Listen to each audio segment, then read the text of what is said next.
끝까지 잘 사는 부부라는 제목을 정해놓고 나서 참 웃음이 나오기도 하고, 이런 제목의 설교를 해야만 하는 현실 앞에 암담함을 금할 길이 없습니다. 잘 사는 부부면 됐지 왜 끝까지 잘 사는 부부라는 용어를 써야 될까? 어떤 책을 보면서 힌트를 얻었습니다. 지금 우리나라는 이혼율이 얼마나 높은지 2014년을 기점으로 해서 1년에 11만 5천여 쌍이 이혼을 합니다. 그 후에 약간의 하락세를 보이고 있지만 지금도 매년 10만 쌍 정도가 1년이면 이혼을 합니다. 하루에 300쌍이 이혼을 한다는 결론입니다. 세계 3위의 수준이고 OECD 국가 중에서는 단연 1위의 이혼율을 유지하고 있습니다. 그런데 안타까운 것은 결혼한 지 20년이 지난 중년 부부의 이혼율이 높아지고 있고, 심지어는 이제 세상을 떠날 날이 얼마 남지 않은 70세 이상의 황혼 이혼율이 높아지고 있다는 것이 오늘날의 통계 수치에 나오고 있습니다. 다시 말하면 20, 30대의 이혼율보다 황혼 이혼율이 높아지는 그런 끝까지 잘 살지 못하는 부부가 늘어가고 있는 현실 앞에 고민하지 않을 수 없는 것입니다. 이혼한 이유는 성격 차이가 1순위고 경제 문제가 2순위고 가족 간의 불화 문제가 3순위고 배우자의 부정 문제가 4순위고 정신적 육체적인 학대의 순으로 이혼한 이유를 얘기하고 있습니다. 결혼 과거에는 주례사의 필수 내용이었던 주례사가 검은 머리 팥불이 될 때까지 함께 살겠냐고 했을 때 예라고 대답했던 날들이 있었습니다. 그러나 지금은 검은 머리가 팥불이 되기 전에 이혼해버리는 이런 현상, 그래서 1년에 26만 쌍이 결혼을 하는데 그중에 한 10만 쌍 이상이 지금 이혼하고 있는 우리나라 현실 앞에 변하지 않는 진리를 믿는 사람들이, 변하지 않는 진리를 전하는 사람이 이제 이런 현실 앞에 어떻게 해야 되는가에 대한 고민과 갈등을 할 수밖에 없었습니다. 저는 나이에 비해서 목회를 일찍 했기 때문에 약 40년 전부터 저는 목회를 해왔습니다. 제가 목회를 했던 초창기만 해도 강례상을 치면서 이혼하면 안 된다고 외쳤던 것이 우리였습니다. 그런데 어느 날부터 성경을 강의하다가 이혼 문제가 다가오면 그 문제를 적당히 넘어갈 수밖에 없는 상황이 벌어졌습니다. 왜냐하면 이 설교를 듣는 교우들 가운데 많은 분들이 피해자여 이혼을 하고 있는 아픔 속에서 교회를 나오고 있기 때문에 그들의 마음을 헤아리다 보니까 이혼 문제를 다룰 수가 없었습니다.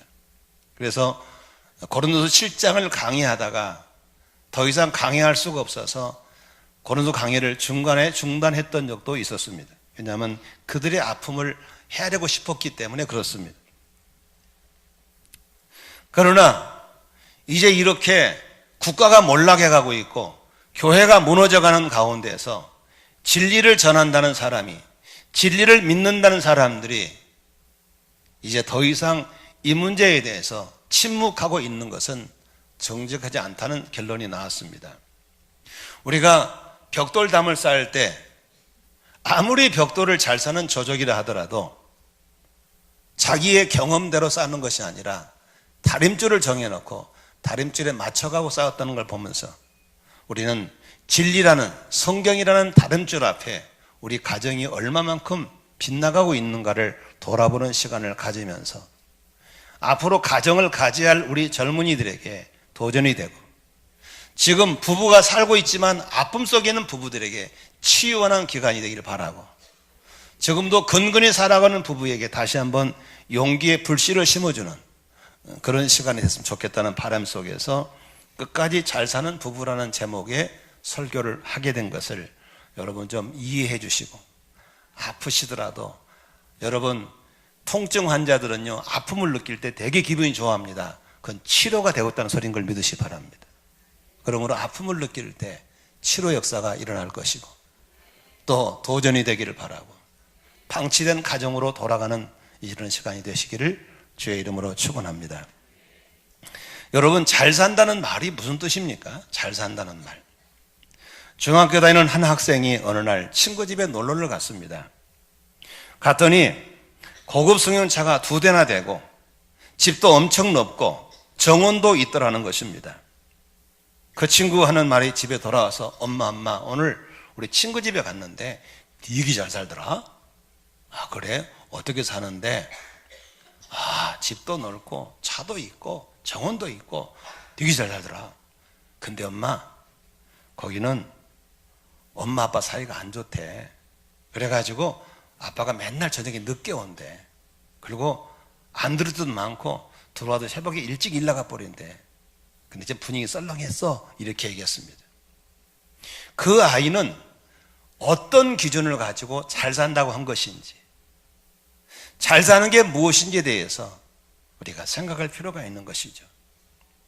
오늘날 수많은 부부가 결혼하지만 무엇이 잘 사는 것인가에 대한 기준이 없기 때문에 남들이 잘 산다고 하는 그 기준을 본받으려고 흉내내다가 인생을 쫄딱 망하는 경우가 얼마나 많은지 모릅니다. 여러분, 질문하겠습니다. 넓은 집 사는 게 잘 사는 건가요? 고급차가 2대 있는 게 잘 사는 건가요? 정원 있는 집이 잘 사는 건가요? 우리는 진리를 믿는 사람들이 인간의 행복을 추구하는 기독교에서 잘 사는 건 그걸 잘 산다고 얘기하지 않습니다. 잘 사는 것은 바로 시편 23편에 다윗이 말한 것처럼 부족함이 없는 삶, 이게 바로 부족함을 모르는 삶이 잘 사는 것인 줄로 믿습니다. 다윗이 그 시를 쓸 때는 사람들이 보기에 좋은 환경이 아니었습니다. 어려웠습니다. 힘든 일도 많았습니다. 그런 다윗은 부족함을 느끼지 못했습니다. 뭐가 행복하고 잘 사는 것입니까? 부족함을 모르는 사람이죠. 뭐가 행복하고 잘 사는 것입니까? 만족이 있고 기쁨이 있고 소망이 있고 위로가 있고 격려가 있는 것이 잘 사는 것인 줄로 믿습니다. 잠언서는 이렇게 말하고 있습니다. 부부가 함께 화목하게 사는 것이 집안에 곳간에 고기 창고를 가득 쌓아놓고 사는 것보다 더 낫다라고 했습니다. 화목하게 사는 것이 잘 사는 것인 줄로 믿습니다. 부부가 된장찌개 끓여 먹고 저질 새방에 살더라도 서로 따뜻하고 사랑이 있고 희망이 있고 소망이 있는 집이라면 그 집을 잘 산다라고 우리는 표현할 수가 있는 것입니다. 하나님께서 남녀를 만나게 하시고 에덴 동산 가정을 이루신 다음에 뭐라고 축복한지 아시겠어요? 따라합시다. 잘 살아라. 여러분 부모님이 우리 결혼시킨 다음에 뭐라고 한지 아세요? 잘 살아라 라고 한 것이지 큰 집 짓고 땅 사고 차 2대 걸리고 살아라가 아닙니다. 잘 사는 게 무엇입니까? 잘 사는 게. 오늘날 잘 사는데 왜 이혼합니까? 옛날보다 차가 없습니까? 고기를 못 먹습니까? 좋은 옷을 못 입습니까? 옛날에 비하면 훨씬 잘 먹고 잘 살잖아요. 그런데 왜 이렇게 가정이 팍팍 깨집니까? 우리가 생각하는 행복의 기준은 거기 있는 게 아닌 것입니다. 우리는 잘못된 착각에 잘 사는 것 잘못된 의미에서 빠져나와서 바른 잘 사는 쪽으로 돌아와야 될 줄로 믿습니다.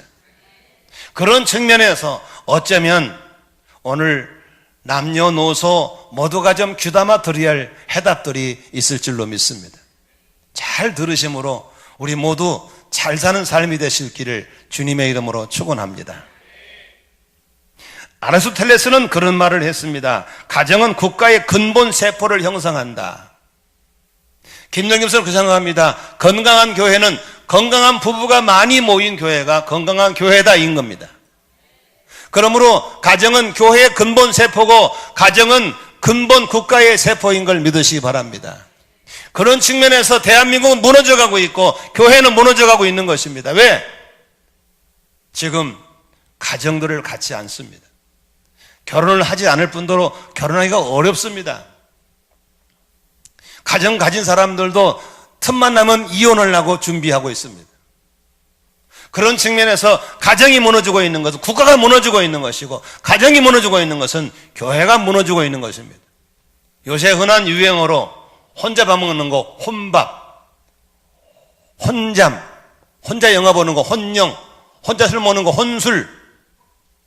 그래서 아이 식당도 혼자 밥 먹게끔 만들어지고 혼자 영화 먹게 만들어지고 혼자 이게 지금 이벤트로 나와서 장사가 잘 되고 있는 겁니다. 이게 유행이 아니라 나라가 망해가고 있다는 소리인 것입니다. 여러분, 부부관계가 잘못될 때 생기는 문제가 많습니다. 첫째, 기도가 막혀버립니다. 두 번째, 자녀가 문제가 생깁니다. 이혼한 부모 자녀는 이혼하게 된다는 것입니다. 상처를 가진 아이들은 상처를 주면서 산다는 것입니다. 나만 빠져나오면 잘 되는 게 아닙니다. 그 대물림으로 간다는 이 아픔들을 우리는 기억해야 될 줄로 믿습니다. 마귀가 틈을 탑니다. 그래서 고린도기 7장 5절에 보면은 서로 분방하지 말으라. 다만 기도할 틈을 얻게 해서 항상 협의상 얼마 동안은 하되 다시 합하라. 이는 너희의 절제 못함을 인하여 사탄으로 너희를 시험하지 못하게 하려 함이라. 가정을 깨는 데는 마귀가 언제나 앞장서 있다는 사실을 우리는 기억하셔야 될 줄로 믿습니다. 나는 그렇게 못 살면서 너희는 그렇게 살면 안 돼 라고 하는 것은 어불성설인 것입니다. 자녀는 들은 대로 사는 것이 아니고 본대로 산다는 사실을 기억해야 될 줄로 믿습니다. 그러므로 나는 우리 교우들에게 또 젊은 청년들에게 권하고 싶습니다. 반드시 결혼을 하라고 하는 것입니다. 사람이 독초하는 것이 좋지 않기 때문에 혼잡, 혼밥, 혼술, 혼령이 좋지 않기 때문에 하나님은 남녀를 만드시고 에덴 동산에서 하나님이 직접 주례를 쓰시고 가정을 만들어 주신 것을 믿으시기를 바랍니다. 대한보건협회 학술지 보고에 따르면 이혼 혹은 독신 남녀의 평균 수명은 배우자가 있는 남녀보다 평균 8년에서 10년 정도가 빨리 죽는다고 써 있습니다. 다시 말하면 혼자 살면 스트레스 안 받으니까 좋을 것 같지만은 일찍 죽습니다. 아웅다웅 사는 것이 장수의 비결이고 건강 비결이라는 사실을 아시기를 바랍니다. 그러므로 황장로님은 삼례씨를 더욱 귀히 여기시기를 바라고, 삼례씨는 윤영씨를 더욱 귀히 여기시기 바라고, 오늘 목사님 말씀처럼 9988-23 사시기를 바랍니다. 혼자 사는 게 좋은 게 아닙니다. 임영심이라는 여자 선교사님이 계십니다. 아프리카에서 오랫동안 사역했습니다. 얼마 전에 소천하셨습니다. 그분은 프랑스의 파리에서 공부하다가 은혜 받고 아프리카 선교 가셨는데, 그분이 50대 중반인데도 기도 제목권이 뭐냐? 첫 번째가 결혼입니다. 죽을 때까지도 결혼하고 싶어 했습니다. 웬만하면 서로 함께 사시기를 바랍니다. 아멘이시죠? 지금 아멘 해주신 분도 마찬가지요. 여러분, 혼자 사는 게 좋은 게 아니에요. 결혼은 하나님의 뜻입니다. 창세기 1장 28절에 하나님이 그들에게 복을 주시며, 그들에게 복을 줄 때 누군지 아시죠? 아담과 하와에게 복을 준 겁니다. 아담에게 준 게 아니죠. 독처는 준 게 아니고 함께 살 때 복을 주셨습니다. 생육하고 번성해라, 땅에 충만하라, 땅을 정복하라, 모든 만물을 다스리라라고 말씀한 줄로 믿습니다. 지금 전 세계는 말세로 가고 있기 때문에 진리와 반대로 가고 있습니다. 그래서 전 세계 선진국일수록 부부가 자녀 낳기를 기피하고 국가적인 사회적인 큰 문제가 되고 있습니다. 여러분이 말하는 유럽이라는 선진국가에서는 지금 우리나라처럼 애를 낳지 않습니다. 프랑스는 몇 년 전부터 이제 이 자녀 생산이 어떻게 되고 있냐, 정상적인 부부가 낳는 자녀가 48%, 49%, 나머지는 미혼모 입양 아들로 채워주고 있습니다. 국가가. 한마디로 주워온 애들이 나라를 형성하고 있다는 것입니다. 우리나라는 마찬가지입니다. 지금 부부당 1.2명이니까요. 둘이 만나 1.2명이면 나라가 지금 곧 문을 닫고 있는 겁니다. 하나님이 복을 줄 수가 없는 것입니다. 국가 경쟁이 이제 살아남을 수가 없는 것입니다. 지금 정부에서 엄청난 돈을 들여서 이 문제를 해결하지만 해결되지 않고 있습니다. 한 가지 희망이 있다면 진리를 믿는 사람들이 진리에 반응할 때만 희망이 있을 줄로 믿습니다. 아멘이시죠? 나는 그래서 어떤 교회에서는 그 집의 성도들끼리 막 혼인을 맺는다 하더라고. 나는 너무 부럽더라고요. 근데 우리들은 이렇게 안 한지 모르겠어. 진리는 가까운 데 있는데. 서로 좀 혼사도 맺고 사돈도 맺고 그래서 살면 좋겠어요. 아멘 좀 하세요. 곧이 진리를 뭘 찾지 말고 가까운 데서 맺고 우리끼리 사도면 얼마나 좋겠어요. 왜 강지사님 아멘도 안 하셔? 그 집에 둘이나 지금 있으면서. 우리 모두 이 성경적인 가정으로 돌아가서 젊은이들이 결혼하고, 그래 내가 황령 자네 보고 몇 살 때 장가 갔냐 물어봤더니 22살 때 장가 갔대요.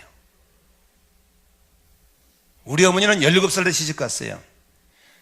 우리 어머니 29때 내가 낳았는데 내가 5번째로 낳은 아이예요. 29인 우리 어머니가 저를 5번째 낳았으니까 지금 인혁이 같으면 40 복희 나 있어야 되는 거예요. 근데 이 시대가 이게 보통 거꾸로 간 게 아닙니다. 이게. 몇 년 전에 우리 교회 부흥에 오셨던 목사님, 변 목사님이라는 분이 있죠. 그 군복 같은 목사 입으신 원주소 오신 분. 그 집은 의사 약사가 그 집안에 많은데 집안의 가훈입니다. 가훈. 24세 결혼을 시켜라. 그래서 그 집은 모든 아들, 딸 다 24세 다 결혼시켰어요.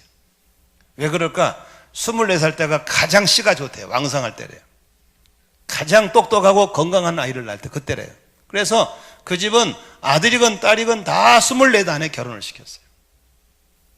명문 가문은 그렇게 세워지더라고요. 오늘 우리 모든 교우들 우리 기도 제목 삼고 자녀를 조기 결혼시키는 명문 가문이 될 수 있기를 주의 이름으로 축원합니다.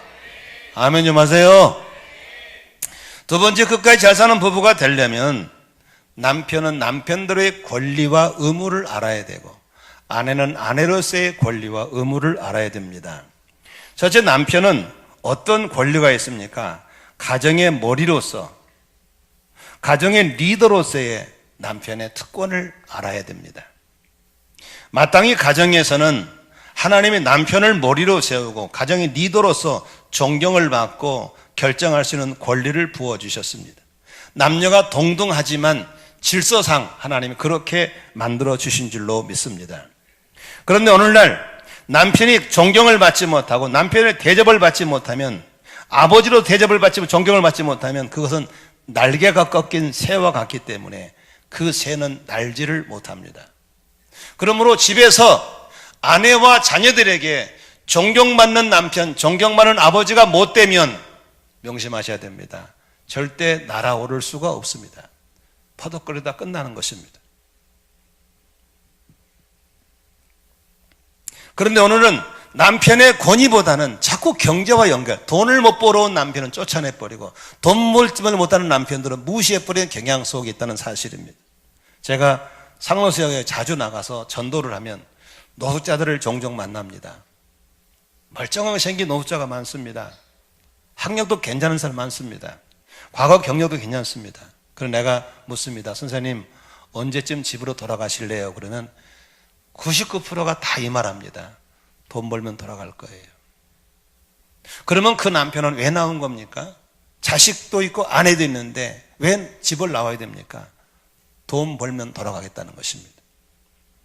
지금 가정이 경제라는 이름 하에 남편의 권위가 땅에 추락하고 있는 것입니다.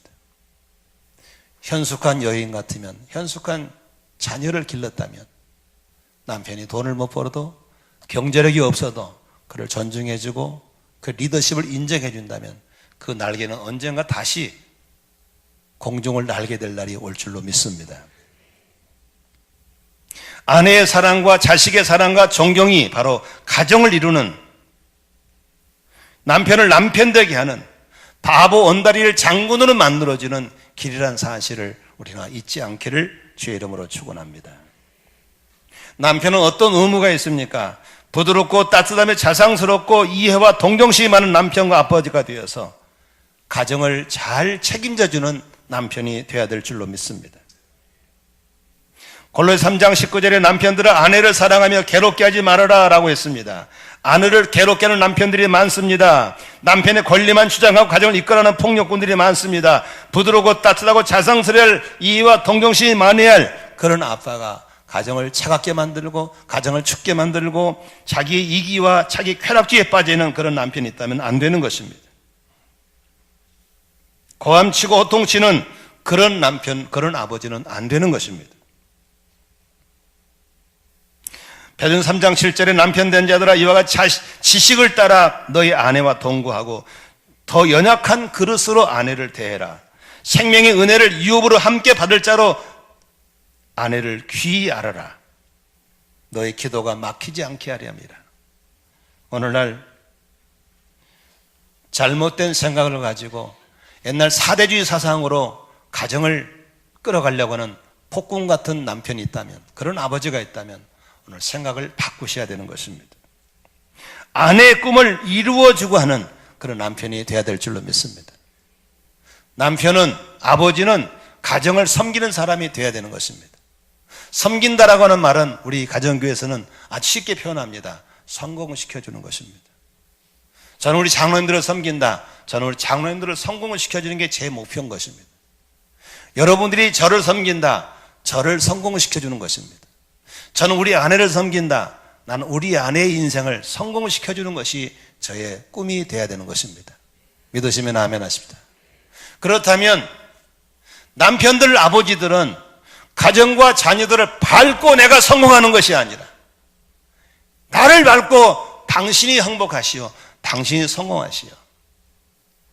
이번에 미국의 49세 공화당 하원 의원이던 국회 하원 의원이신 라이언이라는 분들은 이제 그동안에 20년 동안 나를 정치의 판에 내보내서 내 아내, 내 가정이 나를 섬겨줬기 때문에 내가 이만큼 국가를 위해서 헌신했기 때문에 이제 남은 삶은 내가 우리 아내를 섬겨주고 우리 자녀를 섬겨주리라고 집으로 돌아가는 걸 보면서 역시 대국의 리더답다 라는 생각을 하게 되었습니다. 여기 아버지 여러분, 남편 여러분, 아내를 행복한 사람으로 성공을 시켜주고 그렇다면 아내의 꿈을 이루어주는 그런 삶이 되시기를 주의 이름으로 축원합니다. 저는 몇 년 전부터 우리 장로님들이 허락해 주셔서 7월이면 한 달 동안 제가 안식월 휴가를 갑니다. 금년에 휴가를 제 생각은 이렇게 할 수 있어요. 그런데 몇 번 기도하다가 이런 결정을 했습니다. 이번 휴가는 내가 원하는 데가 아니라 우리 아내가 원하는 데 해야 되겠다. 우리 아내가 가고 싶은데, 우리 아내가 먹고 싶은데, 우리 아내가 싫으면 안 간다. 그게 하나님의 저의 휴가에 대한 플랜이었습니다. 근데 재미있는 건 우리 아내는 그런 또 계획이 없는 분이 또 특이합니다. 어디 가고 싶어? 가고 싶은 데 없는데요. 뭘 먹고 싶어? 먹고 싶은 게 없는데요. 하고 싶은 게 뭔데? 하고 싶은 게 없는데요. 그러면 그렇게 해야 되는 겁니다. 버킷리스트가 없어요. 그러나 우리 아내 속에 뭐가 있는 걸 찾아서 하나씩 이루어져서 우리 아내가 이 땅을 떠나는 날 내가 저 남편을 만났기 때문에 이제 참 행복했노라고 그 말을 꼭 듣는 것이 제가 할 일인 것입니다. 여기 남편 여러분, 이제부터 아내를 밟고 성공하는 게 아니고 당신이 나를 밟고 성공하시오.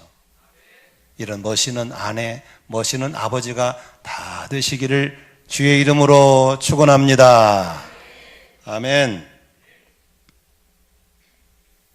아내 되신 여러분, 아내에는 어떤 특권이 있습니까? 남편의 사랑과 귀여움과 나를 보장받을 수 있는 특권이 있는 것입니다. 하나님은 얼마나 재미있는지 여기 보세요. 아기들 피부가 부드러워요, 안 부드러워요? 부드럽죠. 왜 그런지 아세요? 아이들은 많이 만져줘야 잘 클 수 있어요. 여러분, 여자 피부가 부드러워요? 남자 피부가 부드러워요? 왜 그런지 아시겠어요? 여자들은 많은 스킨십을 통해서 사랑을 받게 되어 있어요. 만약 여자 피부를 남자 피부보다 뻣뻣하게 만들었다면 누가 그거 만지겠어요? 아내는, 여자는 그렇게 많은 사랑과 어루만짐이 필요하게 하나님 만들어 놓은 걸 믿으시기 바랍니다. 아멘. 그래서 우리는 지금 33년 살아도 지금도 우리 부부가 손잡고 자요. 60대는 서로 어디서 잔지 모른대요. 그런데 우리는 안 그래요. 왜냐하면 의무가 아니라 정말 나는 그렇게 해주고 싶고, 여자는 그렇게 해야 될 권리가 있는 줄로 믿습니다. 경제적인 도움 받을 권리가 있는 거예요. 근데 오늘날 이 무능한 남자들이 여자를 일선을 내보내는 겁니다. 그리고 돈 벌어 오란 겁니다. 소위 맞벌이 부부라 그러죠. 어느 날 한 젊은 새댁이, 아기를 둘 키우는 새댁이 저한테 상담을 왔습니다. 목사님, 이럴 때는 어떻게 하면 좋아요? 그래서 뭔데요? 그랬더니 우리 남편이요, 돈 벌기 힘들다고요. 나보고 직장에 가래요. 아기는요? 그랬더니 아기는 자기가 키운대요. 밥은 그랬더니 우리 남편이 밥을 하겠대요. 그러면서 돈 벌기 힘들다고 자기가 살림 다 할 테니까 돈 좀 벌어 오라는 겁니다. 그래서 지금 나가야 될지 그 걱정이라는 겁니다. 참 같은 남자로서 창피함도 들고 시대가 이렇게 됐구나 싶어서 많이 안타까웠습니다. 우리 남자들은 어떤 방법이든지 수단과 방법을 가리지 않고 남자가 가정을 책임져야 될 줄로 믿습니다. 아멘이시죠? 물론 자녀 다 키워놓고 여유가 있어서 자기 꿈을 위해서 일 나가는 건 저는 괜찮다고 생각합니다. 그러나 가정 살림을 책임지라고 내보내는 그런 남자는 안 된다고 생각합니다. 오늘 설교 들으기 상당히 불편한 게 많을 겁니다. 왜냐하면 진리를 중심으로 가기 때문에, 다림질을 중심으로 가기 때문에 빗나간 부분이 많거든요. 그래도 들으신 것이 몸에 좋다는 사실을 아시기를 바랍니다. 따라합시다. 쓴 게 약이란다. 아멘이시죠?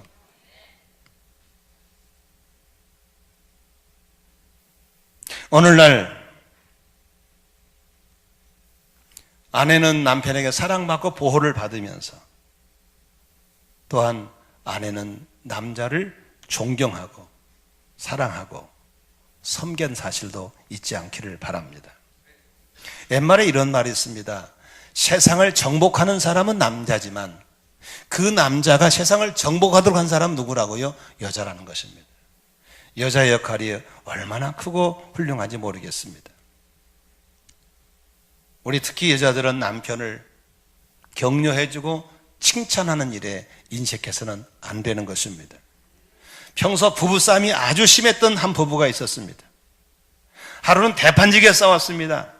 화를 삭히지 못하고 뜬 눈으로 밤을 보냈습니다. 그 부인이 예수 믿는 사람인데 교회가 철학기도 했습니다. 기도가 잘 될 일이 없죠. 근데 하나님이 불쌍히 여기셔서 한 가지 지혜를 줬습니다. 왜 너는 자꾸 네 남편 단점만 파내냐? 네 남편 장점도 있지 않냐? 그런 깨달음을 갖고, 아 그렇구나. 그래서 하얀 백지에다 쓰고 자기 남편의 장점들 한번 써보기 시작했습니다. 그랬더니 꽤나 많이 쓸 수 있었습니다. 그래서 그걸 잘 접어가지고 남편이 호주머니에 넣어놨습니다. 출근길에 남편이 받겠죠. 그렇게 대판지게 싸웠는데 당신은 이러이러한 점에 참 좋아라고 장점을 써준 것입니다. 그러니까 퇴근길에 남편의 표정이 많이 풀려졌겠죠. 그때부터 아내는 끊임없이 문자로, 카톡으로 남편의 장점들을 늘 알려주기 시작했습니다. 남편은 점적으로 변화되어서 일찍 퇴근하기 시작하고, 들어올 때 맨손 들어오지 않고 뭔가 사고 들어오고, 아내의 스킨십을 해주고 아내 고마워하면서 남편은 완전히 변화되었다고 하는 것입니다. 칭찬은 고래도 춤을 추게 한다는데, 하물며 잘 살겠다고 만난 부부 사이에 서로 칭찬과 격려와 고마움을 가진다면 어찌 안 바뀔 수가 있겠습니까? 아멘이시죠? 우리나라 사람들은 다른 나라 사람에 비해서 감사하다는 말을 잘 못한다고 그래요. 제가 지금 감사의 성공을 강사를 하고 있는데 유럽 사람들은 하루에 여자들이 평균 땡큐라는 말을 8번 한답니다. 남자들은 3번 한대요. 한국 사람 몇 번 할까요? 42%가 한 번도 안 한대요. 뭐라고 안 하는지 아세요? 그걸 말로 해야 되나? 아닙니다. 말로 해야 됩니다. 여러분 어때요? 그러면 좋습니다라고 해줘야 되는 것입니다. 한번 연습해 볼까요? 여러분 어때요? 아이, 큰 소리 해야지. 여러분 어때요? 더 큰 소리로 여러분 어때요? 좋습니다 해야 됩니다. 미안한 건 미안합니다 해야 됩니다. 감사한 건 감사합니다 해야 되는 것입니다. 사랑은 사랑한다고 말해야 갑돌이 갑순이 사랑이 이루어지는 것입니다. 아멘이시죠? 그런데 말하지 않는 것이 경상도의 미덕이라고 생각합니다. 아닙니다. 지금은 경상도 그러지 않습니다. 말해야 됩니다. 아멘이시죠? 그래서 좋습니다, 미안합니다, 감사합니다, 사랑하면서를 자주 하셔야 됩니다. 저희 부부의 이런 행복의 조건도 마찬가지입니다. 저는 가능한 한 표현합니다. 새벽기도 나올 때 우리 아내가 화장하고 나오고 쌩얼로 나오겠어요? 99%는 쌩얼로 나옵니다. 그러면 엘리베이터 타고 나를 서로 마주보고 있습니다. 여러분, 우리 아내 쌩얼 모습 너무 이쁩니다. 제가 그냥 나온 적이 없습니다. 여보, 당신은 참 나이가 들수록 멋있어. 너무 멋있어. 이렇게 말한 남편 앞에 할퀴겠습니까? 저를 칭찬하겠습니까? 물어볼 거 없습니다. 우리 남편, 우리 아내는 저를 더 칭찬합니다. 당신은 멋있어. 아멘이시죠? 돈 드는 게 아니잖아요. 아멘. 정성껏 반찬해 왔는데 투정 부려? 그건 굶어 죽어야 돼요. 저는 언제나 우리 아내 음식이 맛있습니다. 진짜 맛있다. 야, 맛있다. 나는 정말 결혼을 잘했어. 너무 음식이 맛있어. 실제 맛있어요. 우리 아내는 말이, 나는 못한대. 못하기는 뭘 너무 맛있어, 잘했어. 6.25에 제일 맛있는 것 같아요. 칭찬하는 거죠. 그런 아내가 내한테 음식 만들 때 성의껏하게 대충 하겠어요? 성의껏 수밖에 없죠. 칭찬하죠. 아멘이시죠? 나는 우리 부목사님이 됐건 장로님 됐건 단대가 절대로 흉 안 봅니다. 직접은 내가 일 잘하라고 면책도 하지만은 절대로 안 합니다. 왜? 그게 들어가거든, 결국은. 어제도 친구 목사가 왔어요. 머리 하얀 친구가 와서 우리 부모 칭찬을 했어. 그때 마침 우리 부목사 들어왔어. 그 친구가 바로, 아니, 부목사님이세요. 그렇다니까. 어떻게 일을 하길래 담임 목사 이렇게 칭찬을 하세요? 라고 하는 거예요. 조금 전에 부모 나 찐밥 먹었거든, 나한테. 찐밥 먹었어도 돌아간 것이 나를 들으니까 충성 안 할 수가 없는 거예요. 아멘이시죠? 이게 돌아가지고 너는 어떻게 일하게 담임 목사 너를 그렇게 씹냐? 그거 끝나는 겁니다. 우리 모두 남편을 칭찬하고 격려하고 장점만 얘기하고 할렐루야, 그렇게 하는 멋있는 현모양처 되시기를 주의 이름으로 축원합니다. 그것을요, 자녀가 그대로 보고 배우는 거예요. 절대로 자식들은 들은 대로 하는 게 아니고 본 대로 한다는 사실을 믿으시기를 바랍니다. 작은 불이 큰 숲을 태우듯이 작은 불평이 큰 분쟁을 이기고 작은 감사가 큰 영광을 가져온다는 사실을 잊지 않기를 바랍니다. 행복한 부부가 되기 위해서, 더 잘 사는 부부가 되기 위해서 우리는 행복하고 가정천국을 만들겠다는데 서로 보조를 맞춰가야 될 줄로 믿습니다. 혼자 살 때는 자기 생각대로 자기 생활 리듬 따라 살면 되지만 부부가 함께 살면 보조를 같이 맞춰야 되는 것입니다. 아멘. 같이 맞춰야 돼요. 잠언 17장 1절에 마른 떡 한 조각만 갖고도 화목하게 하는 것이 육신의 집에 가득하고 다투는 낫다 그랬잖아요. 부잣집에서 차 2대씩 굴리고 정원 집에 살면서도 서로 앙숙거림보다도 제빵에서 된장국 끓여 먹고라도 서로 화목하게 사는 것이 더 복이 있는 걸 믿으시기를 바랍니다. 마음을 같이 해야 됩니다. 그런데 여러분, 이 같이 한다는 것이 쉽지 않아요. 이혼한 부부의 40% 이상이 성격 차이로 이혼하거든요. 그래서 화성에서 온 남자와 금성에서 온 여자라는 책에 보면은 그 저자는 남녀의 차이점을 분명히 말하고 있는 거예요. 남녀는 의사소통뿐만이 아니라 남녀 성부분이 아니라 정서적 행동 방식 모든 게 차이가 있는 거예요. 절대로 같을 수가 없어요. 왜 싸운지 아세요? 여자는 남편을 나처럼 만들려고, 남편은 여자를 나처럼 만들어 싸운 거거든요. 안 되는 거예요. 죽었다 깨나도 안 되는 거예요. 안 되게 돼 있어요. 왜? 하나님이 그렇게 만들어 놨거든요. 지금 아멘 하신 분은 득도하신 분들이요.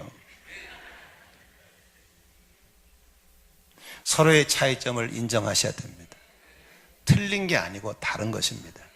아멘이시죠? 한번 볼까요? 일을 할 때 남자들 대부분은 목표 지향적입니다. 그게 당연히 업적과 결과를 중요시 여깁니다. 그러나 여자들은 그게 아니에요. 관계 지향적이기 때문에 여자들은 반드시 과정을 중요하게 여기는 거예요. 다르죠? 남자는 우뇌가 발달했기 때문에 시공간 판단력이 대단해요. 여자는 좌뇌가 발달했기 때문에 말 언어 능력이 발달해 있어요. 그러므로 남자는 주차할 때는 확실하게 남자가 잘합니다. 여자는 주차 잘 못해요. 넣다 뺐다 그러고 있어요. 남자는 한 방에 딱 집어넣습니다. 근데 여자들은 이 좌뇌가 발달했기 때문에 설명을 기가 막혀요. 그러니까 부부싸움 말로 하면 절대 남자가 못 이깁니다. 아예 빨리 깃발등에 놨습니다. 주차도 마찬가지요. 빨리 양보하면 좋아요. 남자가 잘합니다. 왜냐하면 그렇게 만들어 놨어요. 그래서 화성에서 온 남자가 금성의 여자하고 하나 될 수가 없는 거예요. 그러므로 서로 내 편 만듦하고 인정하면 돼요. 아, 당신은 그러니까 그럴 수도 있지. 시작. 그럴 수도 있지. 저는 이렇게 가면은 문을 잘 잠그고 가는 스타일이에요. 근데 우리 아내는 그걸 잘 못해요. 여보, 문 좀 잠그고 다녀. 어? 지금 이제 9층 사니까 도둑이 올라오지. 옛날에 1층 살 때는 열어놓고 간단 말이에요, 우리 아내. 그러면, 아, 문 좀 잘 닫고 다니라고. 그걸 내가 변화시키려고 무지 노력했어요. 안 돼요. 그래서 어느 날 깨달았어요. 그러니까 네가 필요하지. 아멘이시죠? 문 닫는 건 내 책임. 아예 여자는 안 해요. 그냥 놔둬. 그러니까 편하게 사는 거예요. 근데 문 잘 닫는 아내를 만들려니까 얼마나 힘들어요, 이거. 그냥 놔두는 거예요. 생긴 대로 사는 겁니다. 그게 하나님 그렇게 만들어 놨기 때문에. 아멘이시죠? 따라합시다. 바꾸려 하지 말고 인정하며 살자. 아멘. 안 바꿔지는 거예요. 왜? 그렇게 만들어지는 거예요. 남편이 한마디 말하면 10마디 대꾸하는 아내가 있다면 그 남편은 날개 꺾인 남편입니다. 남편이 좌하면 우하고 우하면 좌하는 그런 여자, 콩가루 집안 되는 겁니다. 남편의 가정의 머리라면 부족하지만 인정하고 그렇게 살아야 될 줄로 믿으시기를 바랍니다. 아멘이죠? 그 아내의 현명한 섬김과 내조가 남편을 성공시키는 겁니다. 종교개혁을 성공시킨 마틴 루터는 그가 훌륭해서가 아니라 훌륭한 아내 때문이라고 고백하고 있습니다. 어느 날 종교개혁하다가 너무 힘들어가지고 더 이상 못하겠다고 집을 나갔습니다. 그리고 자포자기하고 있는데 어느 날 며칠 만에 집에 들어왔더니 아내가 까만 상복을 입고 울고 앉아있는 것이었습니다. 아니 여보, 그 사이 누가 죽었냐고. 그러니까 아내가 울면서는 말이, 하나님이 죽었어요. 아, 이 사람 뭔 소리고 하나님이 죽었다니. 당신 보니까 하나님이 죽었어요. 하나님이 살아계시다면 우리 남편이 그럴 리가 없는데. 그때 루터가 회개하고 다시 살아계신 하나님 붙잡고 진리를 붙잡고 종교개혁을 성공했다는 것을 믿으시기 바랍니다. 훌륭한 남편 뒤에는 반드시 훌륭한 아내가 있음을 볼 수 있기를 바랍니다. 주기철 목사님의 한국교회의 신앙의 어른으로 존경을 받고 있죠. 순교자로. 신사참배 때문에 잡혀서 감옥에 갔습니다. 일본 사람들이 고문을 하고 그렇게 괴롭혔습니다. 목사님의 감옥에 간 걸 보고 교인들은 신사참배 안 하겠다고 굳게 결심을 하고 싸워나가고 있었습니다. 어느 날 일본 경찰들이 주기철 목사를 병석으로 보내줬습니다. 주기철 목사님이 집으로 돌아와서 따뜻한 방에서 쉴 수 있게 되었습니다. 근데 하룻밤 자고 난 오정순이라는 사모님이 목사님께 얘기합니다. 목사님, 제 생각 같은 다시 감옥에 갔으면 좋겠습니다. 목사님 한 분의 신앙의 절개를 보고 한국교회가 싸우고 있고 성도가 싸우고 있는데 목사님이 육신의 편안함을 위해서 집에 오신 것은 옳지 않다고 생각합니다. 우리가 생각하면 독한 여자라고 할 수 있겠죠. 그런데 그 사모는 눈도 깜짝지 않고 그렇게 권면합니다. 목사님이 그 다음날 다시 감옥을 찾아 들어갑니다. 나는 당신들의 회의에 넘어가지 않겠습니다. 끝까지 신사참배에 거부하겠습니다. 감옥에 가서 순교하십니다. 그걸 보고 교인들이 살아남고 그걸 보고 오늘 한국교회가 살아남은 걸 믿으시길 바랍니다. 그런 위대한 신앙의 뒤에는 누가 있었습니까? 바로 오정수 사모가 있었던 걸 알 수 있는 것입니다. 지혜로운 여인은 집을 세우되 미련한 여인은 자기 손으로 집을 허문다고 성경에 말하고 있는 것입니다. 고운 것도 거짓되고 아름다운 것도 헛되지만 오직 여호와를 경외하는 여자는 칭찬을 받을 거라고 말씀하고 있는 것입니다. 우리 모두 합해서 아내와 남편이 그리고 어머니와 아버지가 합해서 가정의 행복 동산을 세워나갈 수 있기를 주의 이름으로 축원합니다. 옛말에 한 가정보다도 한 나라를 다스리는 것이 더 쉽다라고 했습니다. 지금 어느 모 도지사님은 실력 있고 능력이 있어서 도정을 잘 운영해서 약 60% 정도의 주민들이 잘한다고 칭찬했습니다. 그러나 실력이 있어서 국가 살림은 잘 끌어갔지만 가정은 이혼을 하고 자녀는 마약을 하다 감옥에 있는 상황을 보면서 참 마음이 아프겠다라는 생각을 하게 되는 것입니다. 한국 교회에도 전 세계를 누비고 다니는 세계적인 주의종이 계시지만 정작 가정에 가면 당당한 삶을 사는 자식을 두고 있는 그런 목사님을 보면서 세계를 움직일 수 있을지 몰라도 가정을 세우는 건 참 쉽지 않다라는 사실입니다. 아멘이시죠? 그러므로 여러분, 다시 한번 가정은 그냥 세워지는 것이 아닙니다. 피와 눈물 걸린 땀과 헌신과 결실이 필요한 것을 믿으시기를 바랍니다. 오늘 말씀을 정리하면서 진리라는 다림줄 앞에서 우리가 성경적인 해답을 찾아야 될 줄로 믿습니다. 시대가 그러니까 다 그런 거야 라고 해서는 안 되는 겁니다. 시대는 그렇게 가도 변하지 않은 진리가 있기 때문에 우리는 진리와 함께 몸부림치며 싸워야 될 줄로 믿으시길 바랍니다. 키르기스탄에 제가 몇 번 선교를 갔습니다. 거기는 한국 선교사님들이 저한테 애로사항을 얘기하는데, 목사님, 성경을 가르치다 보면 이 국민들 앞에는 이혼 문제를 가르칠 수가 없어요. 그래. 왜? 그랬더니 키르기스탄의 이혼율이 120%입니다. 몇 프로라고요? 120%. 왜 그런 수치가 나오냐니까 한 사람이 이혼을 2번, 3번 한 게 질비하다는 겁니다. 어떨 때는 아파트 가면 전 남편이 1층에 살고 그 다음 남편은 2층에 살고 막 그런다는 겁니다. 이러니 국가 경제가 아주 다 뭉개져 가지고 이제 이 애들이 만나면 한 집에 살면서도 성이 다 다른 거예요. 이게 이렇게 막 무너져 버린 가운데 어떻게 아이들이 성경적인 행복한 가정을 꿈꾸는 그런 복음을 들을 수 있겠냐. 이게 선교사들의 애로사항이라는 것입니다. 지금 우리나라가 그렇게 가고 있는 것입니다. 이혼이 상식화되어 버리고 부부혈교가 상식화되어 버리고 따로 잠을 자고 혼자 밥 먹고 혼자 잠을 자고 혼자 영화 보고 혼자 술 먹는 이런 문화에 우리가 살아가고 있는 것입니다. 다시 말하면 다림질과는 멀어지고 담이 무너져가고 있음에도 불구하고 누구 한 사람이 이러면 안 되라고 하는 진리가 없고 그렇게 몸부림치는 사람이 없기 때문에 국가가 희망이 없고 교회가 희망이 없게 되어버린 것입니다. 진리를 사랑하시면 아멘 하십시다. 진리를 믿으시면 아멘 하십시다. 다시 한번 우리는 성경이라는 다림줄로 방향을 선회해야 될 줄로 믿습니다. 우리 청년 여러분, 나는 어떤 부모에 태어났건 성장 간에 진리를 우리가 세워져야 될 줄로 믿습니다. 결혼을 서두르셔야 됩니다. 멋있는 남편이 되셔야 되고 멋있는 아내가 될 수 있기를 바랍니다. 여기 부모님들을 제가 질문하겠습니다.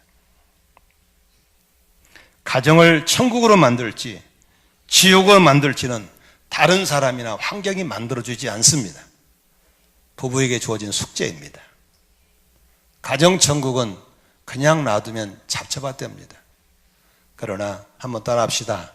울타리 치고 잡초는 뽑아주고 벌레는 잡아주고 꽃나무 심으면 언젠가는 가정천국 된다. 믿으시면 아멘 하십시다. 이제는 가정으로 돌아가야 됩니다. 자녀들에게 물어보십시오. 부부싸움을 신나게 하면서 돈 많이 버는 부모 좋아하지 않습니다. 나는 엄마 아빠가 행복하게 사는 게 좋아. 나는 그 천국에서 살고 싶고 나는 그런 천국을 유업으로 잊고 싶어. 이런 마음을 갖게 하실 줄로 믿습니다. 지난주에 주보의 칼럼에 우리 어머니라는 칼럼을 썼습니다. 보신 분도 있고 안 보신 분도 있겠지만 며칠 전입니다. 우리 아들 딸이 같이 밥을 먹다가 이런 얘기를 했습니다. 엄마 아빠, 내가 여러 가정들을 만나보고 여러 아이들을 만나봤는데 부부가 우리 집처럼 이렇게 엄마 아빠처럼 행복하게 사는 부부가 별로 없어. 다 아이들이 상처를 받고 살았더라고. 그러면서 우리 집은 참 이렇게 엄마 아빠가 행복하게 사니까 너무 좋다라고 얘기를 해요. 그 순간에 듣는 순간에 딱 떠오른 분이 있었어요. 그게 바로 저희 어머니였어요. 나는 어디서 그런 걸 봤나? 나는 우리 어머니를 봤어요. 단 한 번도 우리 어머니는 우리 아버지한테 말대꾸 한다든가 소리를 지르며 싸운 걸 제가 본 적이 없어요.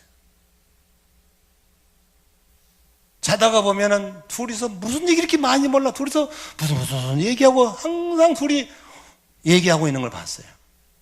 그런데 어느 날 보니까 나도 그렇게 하고 있더라고요. 왜? 본대로 하는 겁니다. 아멘이시죠? 나도 오늘 보니까 본대로 우리 아내하고 그렇게 살고 있더라고요. 그걸 내가 보여주는 거예요. 나는 우리 아이들 딸은 그렇게 살리라고 보는 것입니다. 아멘이시죠?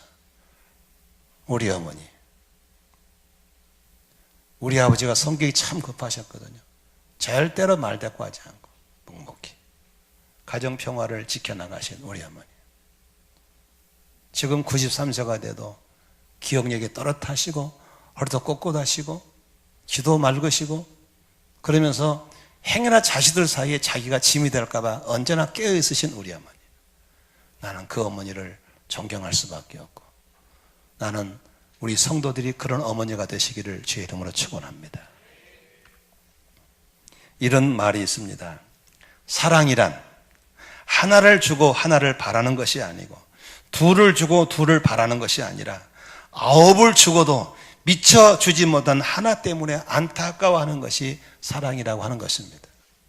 이게 바로 우리 주님의 마음인 걸 믿으시기 바랍니다. 이 사랑 받아가지고 가정으로 돌아가시기를 바랍니다. 탈무드에 나오는 어떤 아버지가 딸이 시집갈 때 남긴 말이 이런 말이 있습니다. 딸아, 만일 네가 남편을 왕처럼 존경한다면 그는 너를 여왕처럼 우대할 것이고 만일 네가 너무 자존심을 내세워 그에게 봉사하기를 싫어하면 그는 힘으로 너를 하녀같이 부릴 것이다.